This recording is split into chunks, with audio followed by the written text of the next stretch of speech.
По добивањето на резултатите дека жената останала бремена, често родителите се ги поставуваат оние сладки прашања. Дали ќе биде момче или девојче, како да се вика, на кого ќе личи. Но тука потоа следуваат и оние комплицирани прашања, дали детето ќе биде здраво. Денеска во интервјуто на Актуелна тера разговараме со доктор Павле Димчев, специјалист по гинекологија и акушерство од поликлиниката Аџипадем Систина во Битола. Добре дојдовте во Актуелна тера. Добре ве најдов и благодарам за поканата да ги споделам некои мои искуства со вашите гледачи. Наша денеска тема на разговор е пренатална диагностика и скринингот. Што значи пренатална диагностика и што значи скрининг? Па да, тоа е интересно прашање да се објасни на почетокот, пошто скринингот е странски збор и многу од пациентките така звучи страшно на некој начин.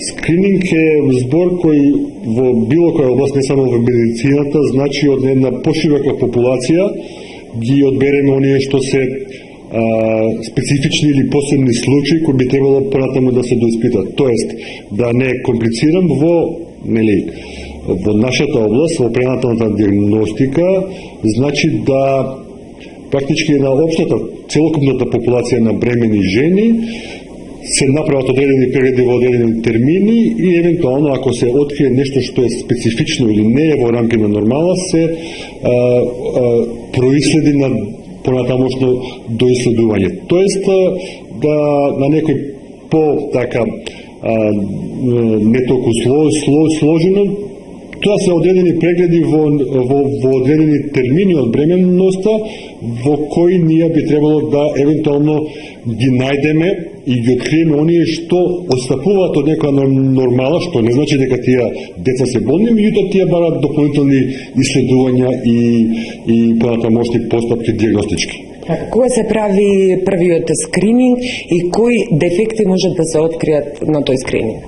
Па да, во текот на 40 недели од бременоста, во принцип постојат, да речем, 3 прегледи кои се јас ги споделувам со моите пациентки, поважни прегледи. Јас не им давам називи скрининг за аномалии или не знам што, пошто така тоа малку пострашно звучи, него тоа се некои прегледи кои се позиционирани во одреден период од бременоста со соодветни исследувања кои треба да се направат во тој период. Значи, од прилike 3, од кој период е некаде во период од 12-13 недела.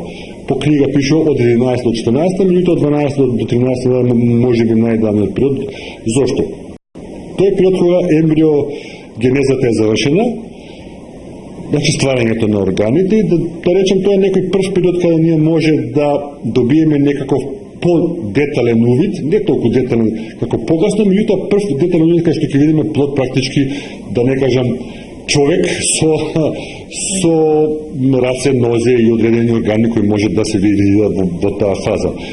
Така да на некој начин во тој период она првична морфологија на плодот можеме да ја спознаеме и не да Боже одредени поголеми дефекти веќе може да се откријат, а во тој период е позициониран и тој добро познат кај нашите пациентки во јавноста скрининг за Даун.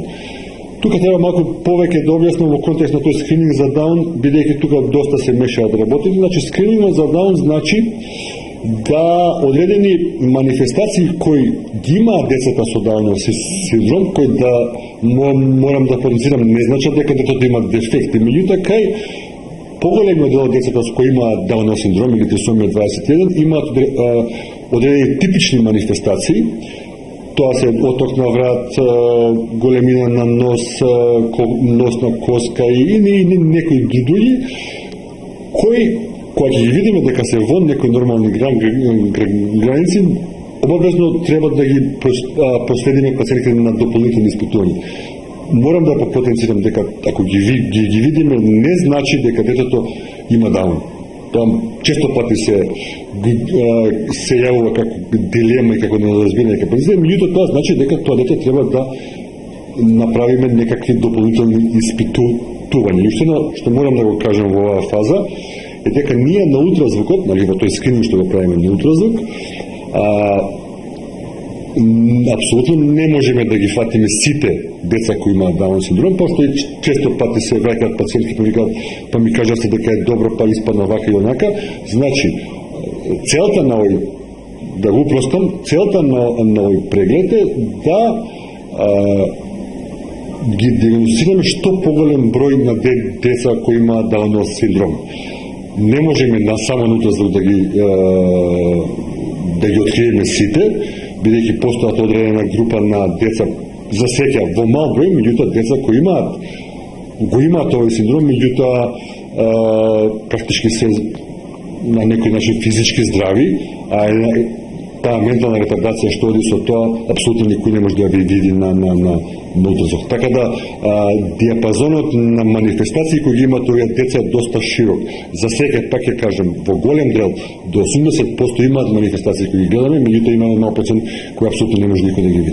Тие можат накнадно да се видат на вториот скрининг на 22 недела или не мора секој пат. Да, може да има одредени манифестации во 20 недела, меѓутоа може да нема. А зашто ви е задолжителен, обично викаат дека задолжителен е скринингот 22-та недела? Зошто е толку значаен?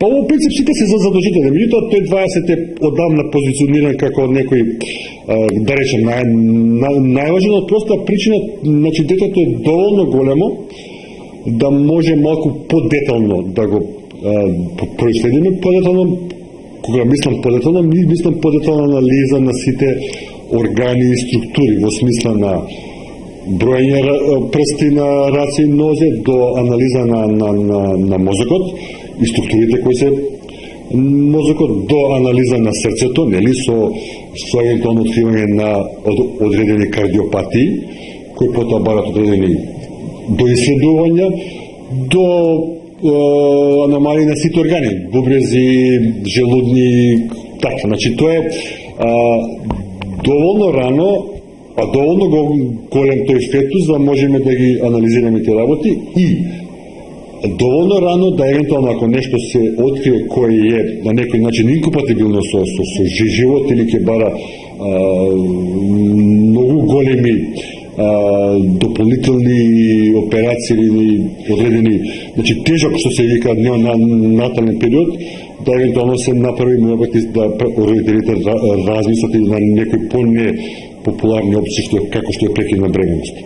Скринингот колку може да ги даде точни резултатите? 100% ги дава точно резултатите или пак не? Не една метода во медицината не постои 100%, значи сите овие методи се стремат кон што повеќе можат. Апсолутно ниеден скрининг не може во 100% да исклучи нити дефекти морфолошки, нити пак хромозомски, уште помалку генетски. Меѓутоа, овие да речем прегледи што ги викаме скрининг во овие два периода се во насока што можеме повеќе. Апсолутно ниедна метода не може да исклучи све што постои.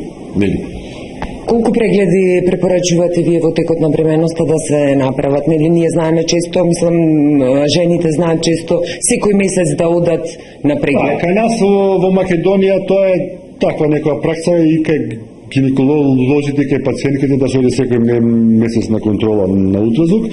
Јас реков на почетокот, значи овие два прегледа секако во 12 и 20 недела, јас препорачувам уште еден преглед некаде измеѓу 28 и 30 недела.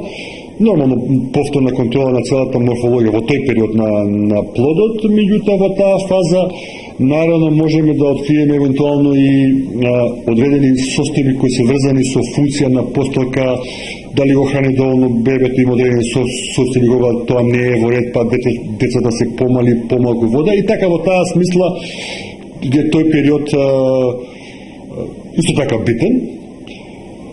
И во принцип тие се тие ако на тие три прегледи е се во ред, во принцип нема потреба многу дополнителни прегледи, со тоа да е веќе во 9 месец 36 недела кога ќе влезе пет породување, сепак мора да се види ориентационо како е наместено бебето, колку е големо и така, чисто за породувањето да се има увид во тоа. Колку скринингот може да има ризик за плодот и на кој начин се изведува скрининг? Скринингот нема апсолутно никаков ризик за плодот. Скринингот не е ништо друго него еден подетелен ултразвучен преглед. Апсолутно нема никаков ризик. Името така малку чудно звучи, странски пациенти да се будат очекуваат или ќе дојдат на преглед на ултразвук и ние го правиме тоа. И ако е убаво на место на прегledот, тоа може да трае 5-10 минути, нека само тоа ли е. И па тоа е, значи треба да видиме дека има, дека практички јас често пати викам дека ги има ПБО-сите нишани.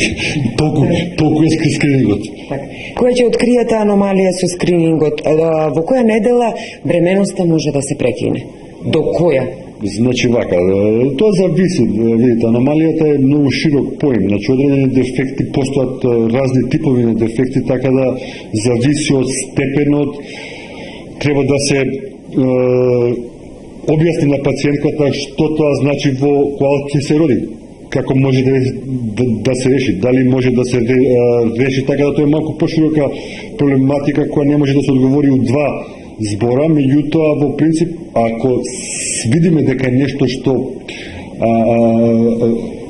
ставно е подобро да се прекине таа бременност, поред македонските закони во принцип може да се прекине во било кој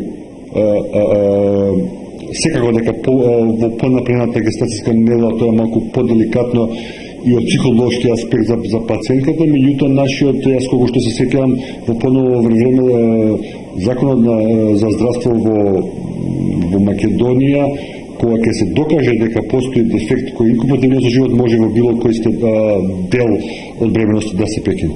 Договор на родителите. Апсолутно солидна согласност, апсолутно. Тоа е првенствено. Ако нема согласно, нема ништо да се разговара за тоа. Јас се надевам дека во вашите досега случаеви сте немале толку многу случаи на прекин на бременност и како е психолошки, како жената се опоравува психолошки, колку е тоа тешко и потоа кога е вашата препорака да остани по колку време да остани повторно бремен? Да, психолошкиот момент е сигурно најтежок. И ние тука имаме најголема, нели, би требало да бидеме од помош на пациентките за да им објасниме дека тоа апсолутно не мора да се случи во следниот пат, нели? Или ако имаме некаков ризик да се тоа случи, што треба дополнително да направи како исследување. Меѓутоа во однос на кога да се направи или кога да понатаму, не е тоа многу голем период, отприлike 3 до 6 месеци е доволен период. Се зависи како поминал прекинот по родувањето, меѓутоа ако све тука иде регуларно, за 6 месеци веќе може да се размислува за бременност. Јас ви благодарам за гостувањето во Актуелна тера, се гледаме во наредна прилика. Благодарам. Тука се одјавуваме, почитувани гледачи, поздрав од поликлиниката Аџи Бадем Систина во Битола.